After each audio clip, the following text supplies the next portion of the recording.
Muy bien. Al bloque final, señor. Parece que no entiende usted el lenguaje de la producción. Con tantas señales que nos hace y luego con ese lenguaje. Pues dije, afortunadamente no hacen las señales que usted hace, ¿eh? Mi Mi querido Sergio Mastretta. Se la pasan peleando estos pares señores. ¿Qué le vamos a hacer? Así son, ni modo, hay que entenderlos. Tú eres muy pacífico. Hombre de paz. Hombre de paz. Yo sí. ¿Sí? Pero con los amigos solamente y por eso me considero tu amigo, gracias a Dios. Mi querido Sergio Mastretta, antes de ir contigo, que además agradezco porque es apenas la segunda o la tercera vez que vienes aquí a esta tu casa. Me invitas, yo vengo las veces que me invites. Clásico poblano, ¿eh? Está bien.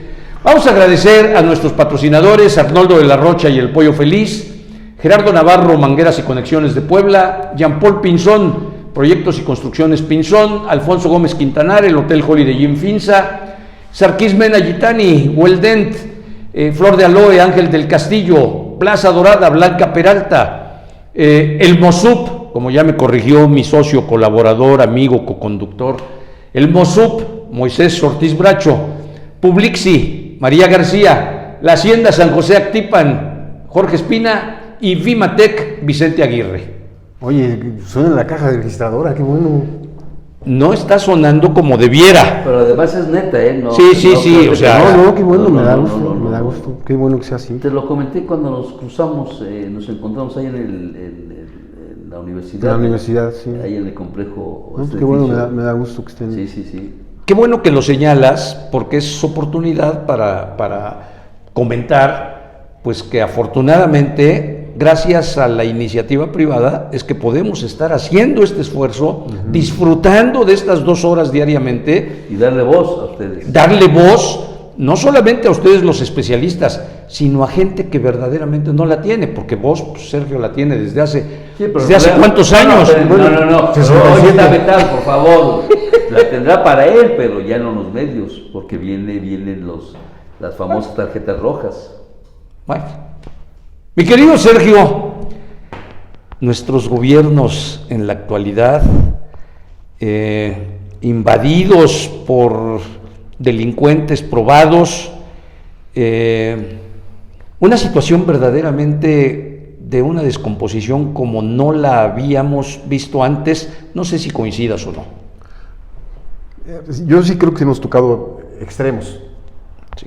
Estos casos recientes de el gobernador Marín en la cárcel por un delito grave, y ahora el que fue candidato a la gobernatura López Zavala por un delito más grave todavía, el asesinato de una persona. O sea, sí son extremos. Yo escribí este texto al que has hecho referencia con el propósito de no dejar pasar un momento que es histórico, el que estamos viviendo en México y en Puebla. Yo creo que esta realidad de estos crímenes de los que se acusa a estas personas,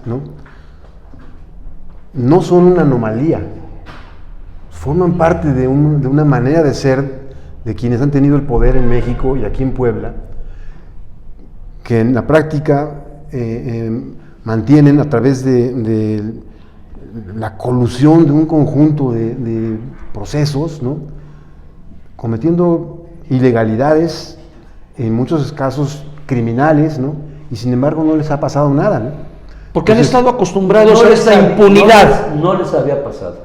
Correcto. Hoy estamos viendo los hechos, hurgando un poco el tema de tu columna.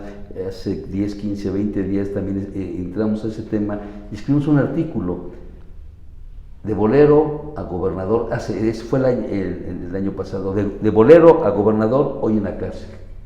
Esto fue cuando Marín fue detenido en Acapulco y trasladado a Cancún. Y con los hechos de Zavala escribimos del infierno morenovallista al infierno zabalista, marinista. Y hacemos esta reseña de la que tú Barbosista. hablas.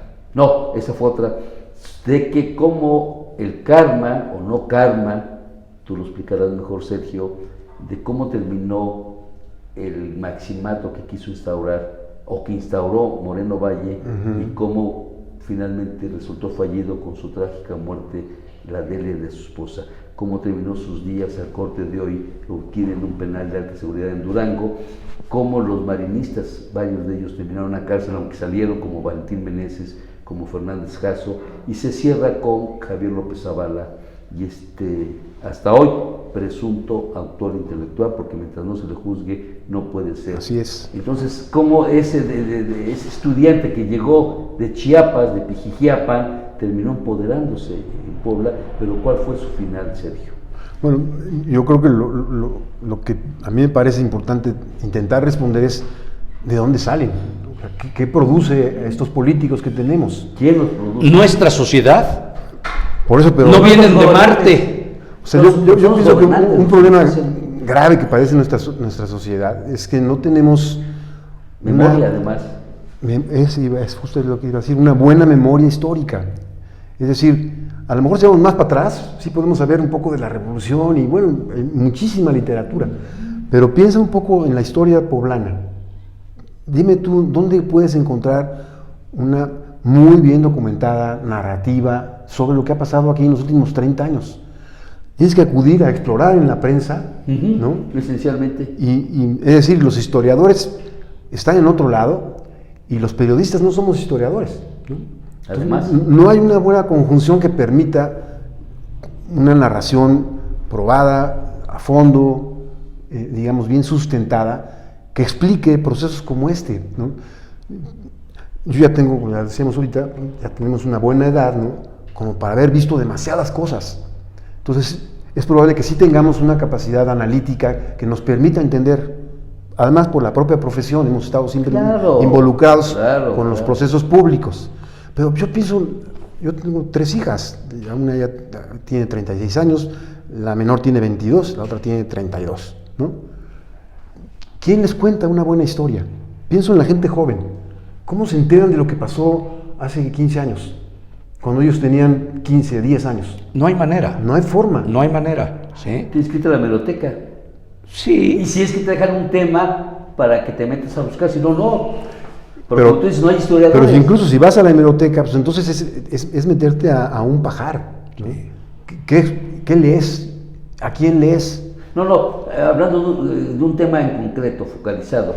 Como nosotros que tú quisiste, un servidor que hice, pues irnos a la historia periodística, para rescatar, retomar esos datos periodísticos que nos dan sustento a lo que escribimos, porque nos dicen que dijo que me dijo. Hablamos de hechos concretos, reales y contundentes. Yo, una cosa que sí creo, en un primer momento digo, no es una anomalía, no es algo extraño. Quien está en el poder forma parte de una estructura en buena medida criminal, ¿no? En el uso de los recursos públicos, en el uso de los ministerios públicos para intereses particulares, y me puedo seguir. El poder del Estado, papá. El poder del Estado en manos de personas y de grupos de poder fáctico. Así es. Yo creo que el gobierno del Estado de Puebla es la principal empresa que tenemos. Si pones a un lado Volkswagen, la corporación transnacional, ¿no? Puedes que te vayas a las universidades donde ves grandes estructuras organizativas, ¿no? Sí, pero no se compara con lo que vemos hoy a nivel empresarial de estos grupos políticos, obviamente de los más encumbrados, que han hecho fortunas incalculables. Por eso, porque es un sistema el que provee, ¿no? Es decir, ¿cómo se construye Rafael Moreno Valle? Tiene una historia muy particular que si la sigues con cuidado vas a entender una serie de procesos que están ocultos, que no están tan a la vista, pero que sin embargo lo explican a él. Por ejemplo, el tiempo que pasó en la Secretaría de Finanzas y los vínculos que logró. Gobernador, esa fue su plataforma. Bueno, los vínculos que tiene con presidentes municipales en el manejo de obra pública. Claro. Entonces, dices, ¿de cuándo a cuándo fue eso? Pero gracias a Melquiades Morales, que lo hace secretario de Finanzas y Desarrollo Social. Ahí el culpable no es Rafael Moreno Valle, no fue Melquiades que le dio ese poder para poder aterrizar en todo el interior del Estado en vías de una aspiración a la candidatura. Y hay que remontarnos al abuelo, al general Moreno Valle, con que Melquiades pues, fue su gran maestro. Pero si te volteas y dices, bueno, es Moreno Valle, puedes seguir su ruta. Te volteas y dices, a ver, el propio Melquiades, ¿no? Sí. ¿De dónde viene? ¿Cómo se construyó? Marín, las secretarías particulares en gobernación, ¿no? Claro, Pum, pum, pum. pero todos tienen por qué. Melquiades se la debe gracias a Ernesto Zedillo, y que Ernesto Zedillo odiaba o odia a Manuel Bartlett, y Bartlett sabía que no podía dejar candidato, y Bartlett abre por primera vez la elección interna a la base priista para que se elija el candidato entre José Luis Flores y Melquiades Morales. Melquiades en ese entonces era senador. Pero a lo que Sergio se refiere, entiendo yo, es a que no hay manera, no hay historial excepto de uno o dos personajes, sí, de todos los demás no la hay. Bueno, mi punto es que cuando ocurren cosas como esta, que uno dice, a ver, estos políticos, ¿Quién los trajo? ¿de ¿Quién dónde los salieron? empoderó? Sí, vale la pregunta, ¿de dónde salieron? ¿Qué los produjo? Entonces, cuando uno hace el esfuerzo de entender uno y otro caso, empiezas a ver que es un sistema, es una manera de ser Es el sistema, estoy de acuerdo, así es. la política en nuestro estado y en México en general, ¿no? En el país. Entonces, uno puede entender un poco más y dices, a ver, no se me viene el mundo encima de decir por qué nos pasa esto, sino que puedes tener respuestas más cabales, más objetivas, sobre lo que más nos está equilibradas. pasando, más equilibradas, Sí, es correcto. Objetivas. Entonces, ese es un poco el propósito de ese texto, que es no dejar pasar una coyuntura, porque sí es grave lo que ocurrió. Pues no deja de ser dramático, Lo que está ocurriendo. trágico, ¿sí? Entonces, bueno, la interrogante es, ¿para qué? ¿De qué sirve que hagamos y que hablemos de esto? ¿En qué medida una interpretación de la realidad puede incidir en una transformación social, ¿no? Yo no le encuentras. La verdad que soy muy escéptico, No. porque es muy difícil. La capacidad que tienen estos medios, nuestros medios, de incidir en un conjunto es muy pequeña. Yo creo que realmente. coincidimos, Sergio, Sí. pero peor tantito si no lo intentamos. No, y quedamos callados. Claro. Es que Sí.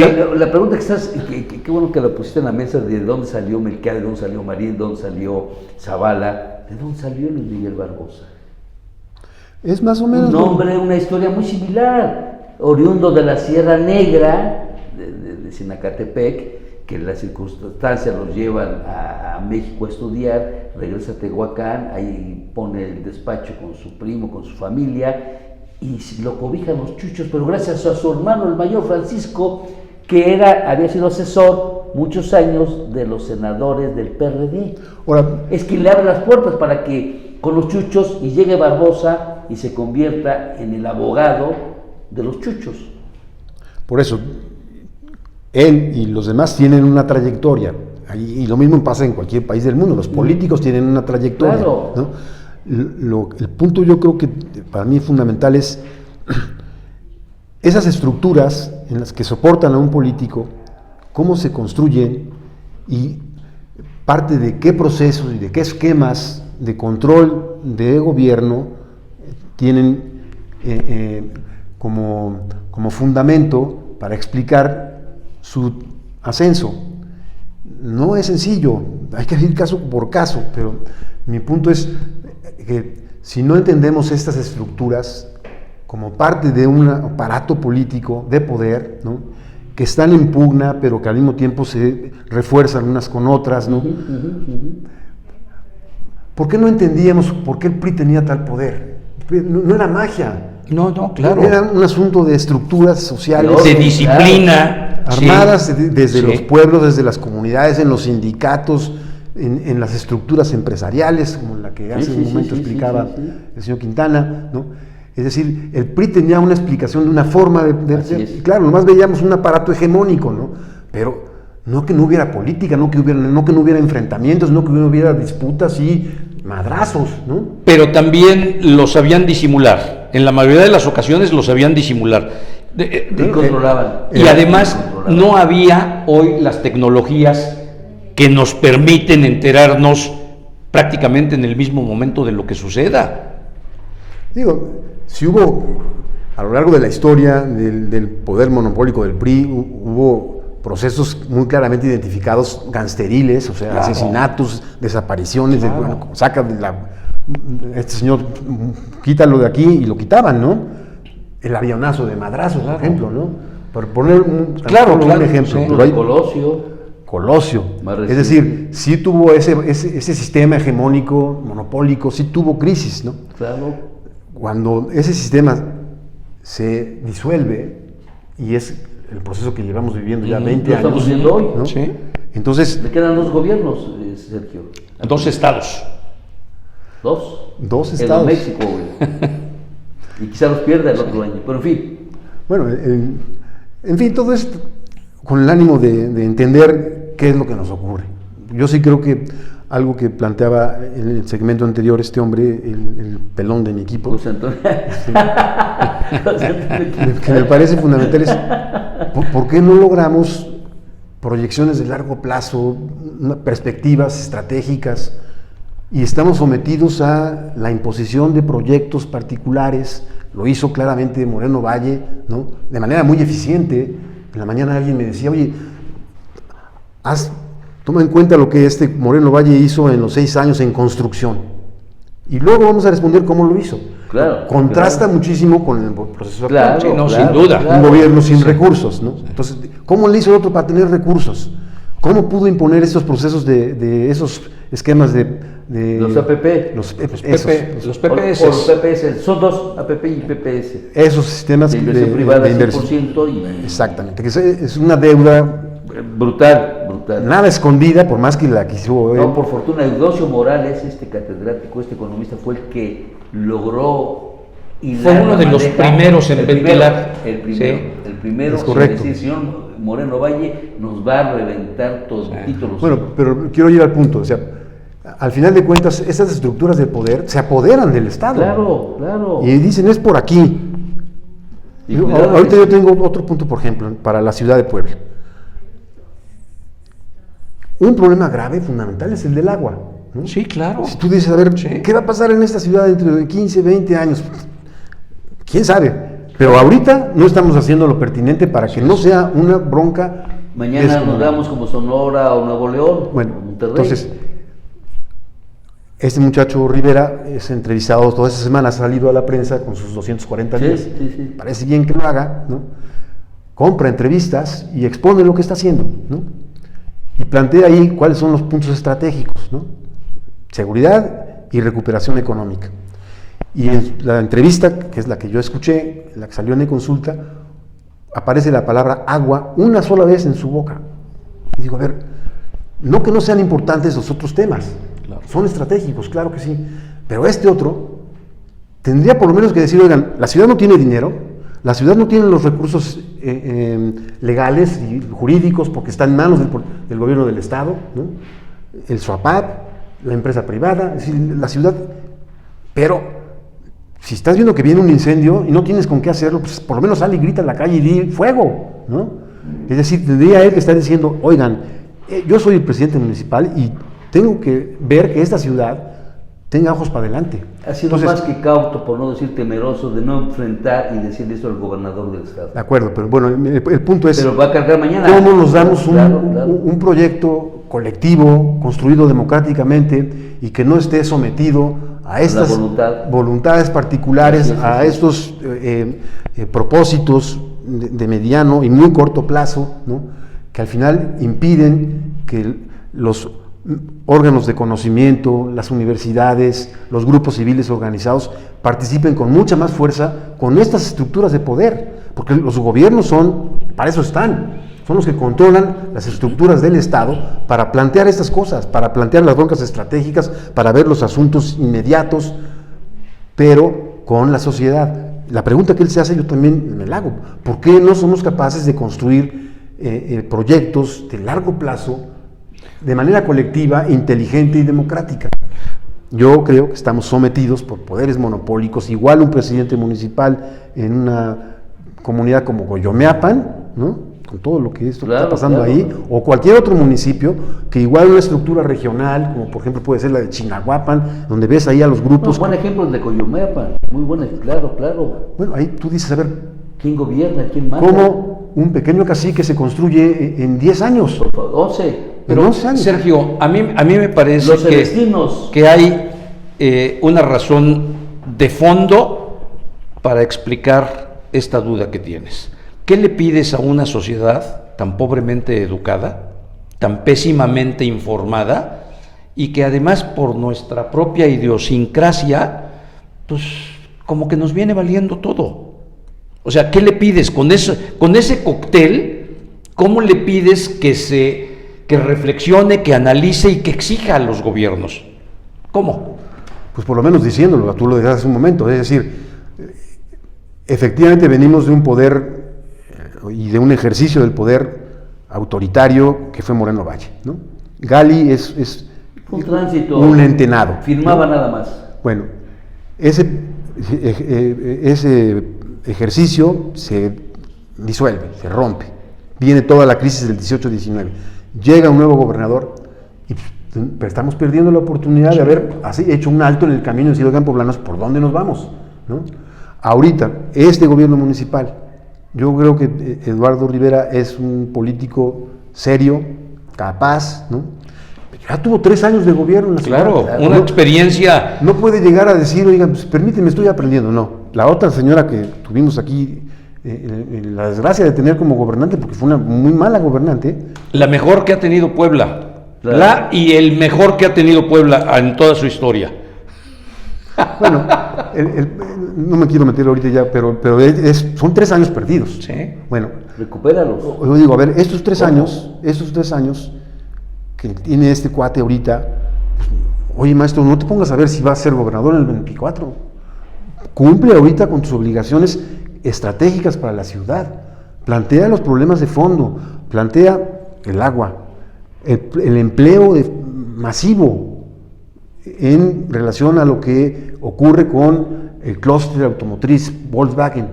Estamos hablando de una enorme cantidad de empleos que están en el aire, por lo que pueda pasar con la relación con Estados Unidos, con las consecuencias de la guerra, la transformación tecnológica. Bueno, entonces, a ver, ahí ya tienes, no debemos estarnos preguntando como ciudad qué empleos vamos a tener en los próximos años, cómo nos vamos a dar empleos masivos para millones de gentes, ¿no? El agua, el empleo, la seguridad pública, ¿no? No son asuntos cualquiera. Es el talón. Entonces, más. Creo que ahorita pues, no podemos perder una oportunidad de parar el carro. Conste, ya va a su primer año. 8 meses lleva ya. 8 meses. 8 Bueno, meses. por eso, entonces, Quedan 4 para el primer año. presidente, ponte la pila, plantea los problemas con mucha más entereza, ¿no? No, y Más con energía. inteligencia, porque abordar estos gravísimos riesgos que tenemos de plazo inmediato, pues puede ser una estupenda plataforma en su aspiración legítima de querer llegar Que va al a 24. terminar beneficiándolo. O Claro. va a terminar perjudicándolo. Por eso, Bueno, en fin, yo lo planteo esto desde el ánimo de entender cómo funcionan las estructuras de poder. A ver, Sergio, recuerdo, ahorita me hizo recordar ese caso de Melquiades Morales y Concho Colotla, donde esta autopista Puebla-Tepeaca fue un proyecto que finalmente lo reventaron. Me tocó ver a un Concho Colotla en una reunión privada cómo le faltó y lamentó la madre a Melquiades Morales.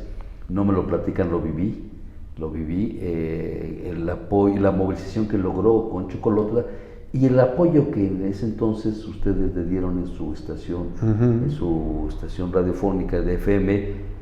Pero lo que hoy es que cuando pasamos con Quintana de que esos movimientos, ¿dónde está la sociedad? ¿Por qué Concho Colotla sí logró despertar las conciencias de su comunidad? Y hoy no lo vemos en el caso concreto del agua. Un hombre, además, hasta cierto punto, analfabeto, por decirlo así. Habrá que preguntarle ahorita, pero supongo que como todos sobrevive de alguna forma, ¿no? Trabajando en el campo. No, por eso, ¿cómo logró levantar la conciencia de su comunidad, de su población? Porque le tocaron... Y que le echaron abajo ese proyecto carretero. Le tocaron el hígado a esta persona, es decir, a un grupo social importante. O sea, si tú eres un campesino de Tepeaca, de Tecali, que hiciste tus campos a mano, sin maquinaria, abriste los campos de labor, el gobierno te dio finalmente tierra en los peores pelagartales, ¿no? Sí. Y vas y con tus manos, de tus hijos, de tus nietos, sacando piedra por piedra para poder transformarlos en tierras de cultivo. Eso pasó en los años 40, 50, 60. Tú llegan los 90s a decirles que les vas a pasar encima una carretera y se enteran porque de repente aparecen los agrimensores estos, Sí, los que van a ir de la... los teodolitos, ¿no? Sí. Ah, pues ¿usted qué hace aquí? Pues no, aquí va a pasar una carretera. Bueno, ¿qué hace? Pues la gente se revela. Pero ese, dices, a ver, le picaron el hígado a este hombre y a esos pobladores, y no con el agua, no nos están destrozando a los poblanos con esta privatización. Eso es lo que voy. Porque ¿Cómo se pudo levantar? Se diluye, al final todos somos un conjunto de diluciones, ¿no? No sé, disoluciones, ¿cómo se dice? Nos diluimos todos en un mar de precariedades y de carencias, ¿no? En donde yo tengo que sobrevivir. Cuando tú tocas a un grupo muy particular, un grupo de campesinos, pues esos muy focalizado, inmediatamente hacen una revolución, ¿no? Es decir, eso se explica fácilmente. ¿Por qué no hay un levantamiento respecto del agua? Bueno, qué pregunta, ¿eh? ¿Por qué no fuimos capaces de impedir la privatización que impuso Moreno Valle, ¿no? ¿Por qué no fuimos capaces de decir, a ver, gobernador, no va por ahí? Más de fondo, resolvamos el problema del agua de largo plazo, ¿no? Claro. En su abasto, primero en su consecución, ¿de dónde sacamos el agua? ¿Cómo vamos a la distribución? ¿Cómo lo vamos a administrar? El saneamiento. No, a ver, creo que acabas de dar una clave para entender esto. En la ciudad nos diluimos, nos desperdigamos, no hemos sido capaces de que, aunque nos afecte, porque evidentemente nos afecta, pues los cobros se fueron para arriba, Agua de Puebla empezó bajo una serie de situaciones totalmente... En la oscuridad total, ¿no? Totalmente, pero como sociedad no fuimos capaces de decir... Sí hubo grupos sociales. Pero no lo suficiente, Sergio. Pues exacto, sí. Fueron voces en el desierto al final. Pero, ¿qué hacer? ¿Quedarse viendo? Bueno, yo creo que una obligación del periodismo es tratar de plantar los problemas con más sistema, con más orden, intentar no estar siempre sometidos a mi amor es un periódico de ayer, ¿no? Sí, claro. O sea, todo lo que va pasando es inmediato ahorita mira, piensa ahorita ya, el caso de Coyomeapan. Sí. Oye, ¿quieres un hecho más grave que 3 policías, que 3 personas sean asesinadas por policías estatales? Sí, acribillados. Correcto, ya los metieron al bote. ¿Y qué? ¿Ahí se queda? No debe, es que eso debe de tener otras consecuencias mucho más drásticas. La explicación del gobernador es mala capacitación de los policías. Bueno, no creo que lo que dijo no tenga que ver con la realidad, probablemente, sí, claro. Pero en el fondo es un conflicto político. ¿Quién ordenó que fueran y quién dio la orden de que dispararan? Porque los estaban cazando, por favor, Sergio. Por eso, bueno, pero... Entonces ya unos son los actores materiales, en este caso los policías, como el caso de López Zavala con Cecilia, pero ¿quién fue el autor intelectual? ¿Quién dio la orden? De arriba. Pero, a ver, no me quiero perder, porque vamos muy rápido y yo digo, a ver, el esfuerzo que tenemos que hacer como periodistas es tratar de ordenar un poco la realidad. Yo tengo un medio que se llama Mundo Nuestro, parecido a no tan armado con tecnologías como ustedes, ¿no? Qué bueno que no has tenido necesidad de hacerlo así, mi querido Sergio, porque lo hemos platicado muchas veces. Bueno, por eso, pero a lo que voy es que... Usted no es fifí como él. No, pero este medio, ustedes, la mecánica que están poniendo es ordenar un poco la realidad. Así es. ¿No?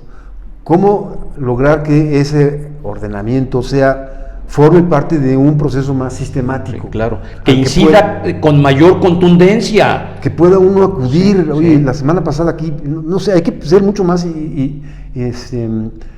creativos. Sistematizados, porque si no el otro extremo son los medios, yo veo, por ejemplo, un muy buen medio como eConsulta. Sí. Bueno, al día tiene 300 o 400 noticias, no sé cuántas tienen, ¿no? ¿Cómo puedes tú someter a la realidad con esa enorme cauda de acontecimientos que te están cayendo como un granizo como el que nos cayó? Agobian, aunque no queramos, y no te dejan la capacidad y el tiempo para reflexionar y decir qué. Sí, creo que una obligación del periodismo es tratar de ordenar un poco la realidad, contribuir, hacer alianzas con centros, institutos de investigación, porque también creo que ese es el otro extremo en el que está la academia, ¿no? ahí están claramente en castillos, Sí. en el aire. Los castillos de la haciendo pureza. cosas muy serias, las universidades, la UAP, la Ibero, la propia UPAEP, o sea, con propósitos de investigación sí. muy acabados, pero también la capacidad que tienen para aterrizar es... Entonces estamos entre dos para extremos. compartir con la sociedad y tratar también de despertar esta conciencia.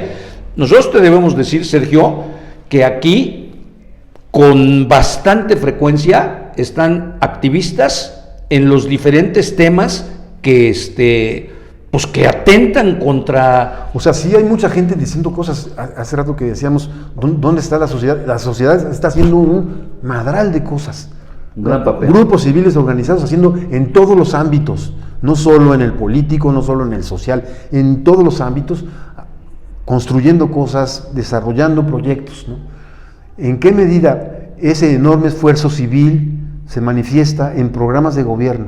Bueno, yo creo que tenemos que romper esas estructuras de poder, tenemos que someter a los políticos y a la política y a la forma de hacer gobierno, la tenemos que someter. Sí. Porque lo que estamos viendo es que se reproducen una y otra vez los mismos esquemas. haciendo lo que se les da la gana. Bueno, llegan y Sí. dicen es por aquí. Sí. A ver, Sí. yo tengo ahorita muy vivo lo del agua, porque digo, presidente, tenemos la oportunidad de parar el carro y decir, a ver, ¿qué pasa con las juntas auxiliares? ¿Qué pasa con la privatización? ¿Fue correcta o no fue correcta? ¿Qué pasa con la operación de la empresa? ¿Puso su dinero o no lo puso? Es decir, ¿qué pasa? No me salgas aunque pues, vamos a invertir en agua. Ah, ¿qué a todo dar, man? ¿En qué? ¿En qué vas a invertir en agua? En drenaje. A ver, ¿en qué drenajes? ¿Vas a construir más drenajes? ¿A dónde van a ir? ¿A dónde lo vas a echar todas las miasmas? ¿No? Bueno, esas cosas a mí me angustian un poco porque no veo futuro, no veo una proyección inteligente hacia dónde vamos. Por eso mi pregunta al presidente en un texto que escribí ayer es, oye, la ciudad tiene el rumbo perdido. Tú dices contigo y con rumbo, pues ni contigo ni sin rumbo. Es decir, yo no veo la sociedad compenetrada con un proyecto de gobierno municipal y no veo a un proyecto municipal con una dinámica de largo plazo. No la veo.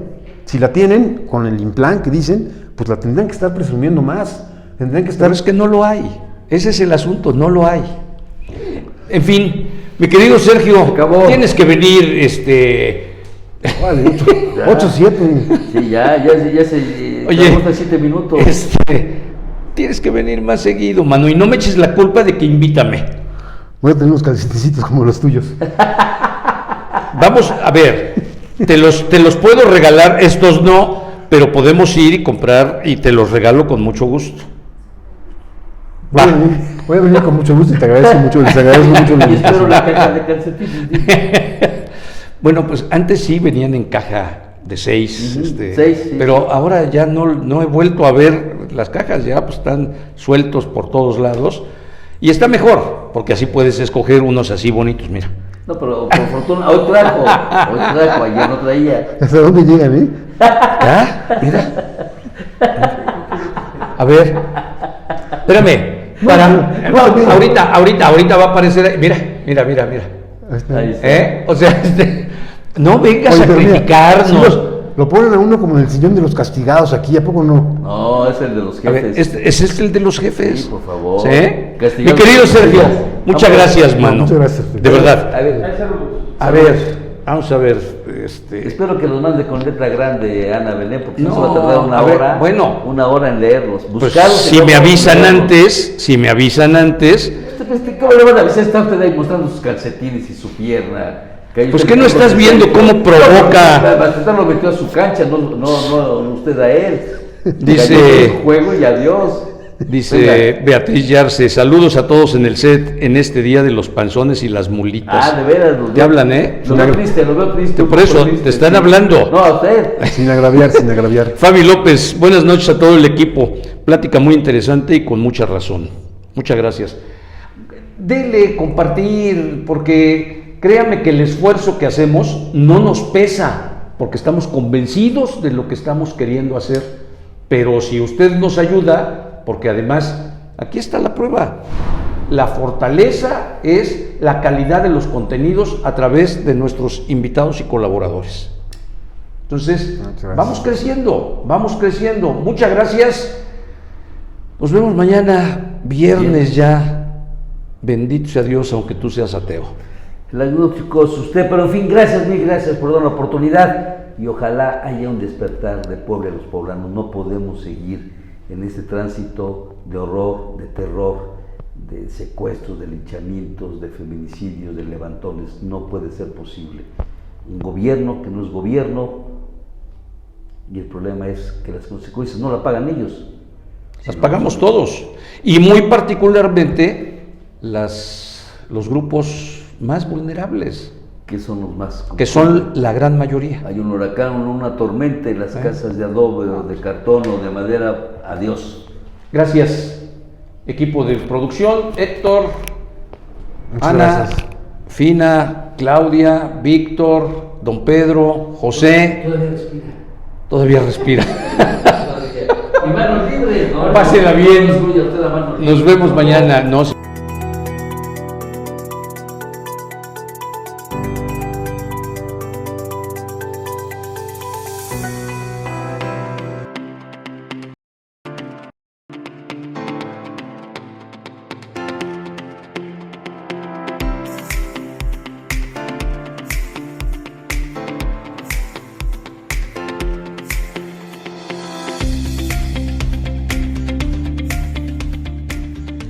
Mil imágenes dicen más que mil palabras. Mosuc, rumbo al 10º aniversario.